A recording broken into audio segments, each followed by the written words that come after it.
Welcome back to our cooking method series, where today we're talking all about how to poach and steam seafood. Cooking in liquid enhances moisture, preserves delicate textures, and allows you to infuse fish with rich, aromatic flavors. Let's start with poaching, and for this we're using our Atlantic salmon, which of course we'll season with salt and pepper. The first thing we need to do is prepare our poaching liquid. This is our opportunity to build flavor.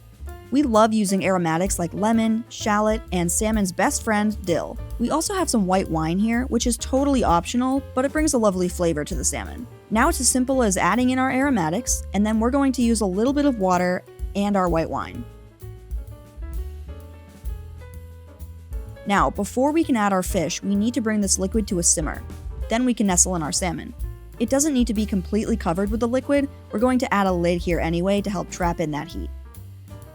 The exact cooking time will depend on the temperature of your salmon going into the liquid, the thickness of your fillets, and of course, your preference for how it's cooked. We took a peek in at the 8-minute mark and found that that was the sweet spot for an internal temperature of 125 degrees Fahrenheit, which is how we like our salmon. This is a method that looks really fancy, but it's actually super simple. Steaming is a method that's great for delicate and lean fish like our Atlantic halibut. We'll season it up with salt and pepper. If you followed our cooking method series so far, this is automatic by now. We're using a small wok here that has a steaming rack, but you can also use a wooden steamer basket. The key with steaming is to elevate the food above the water and protect it from direct heat.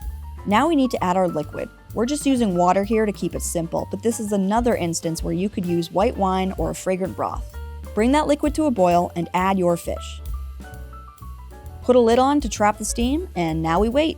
Much like the salmon, exact times depend on several factors, but this fillet took around 6 minutes. Now, here's a quick way to add flavor if you didn't use a seasoned liquid to steam. Steamed halibut with stir-fried ginger, scallion, and soy sauce is a popular preparation that literally takes minutes. And as you might have guessed, we like our halibut around 125 to 130 degrees Fahrenheit. Delicious. And there you go, now you know how to poach and steam fish. So go give these methods a try and let us know how you do in the comments below. For more recipes and fishy tales, visit fultonfishmarket.com.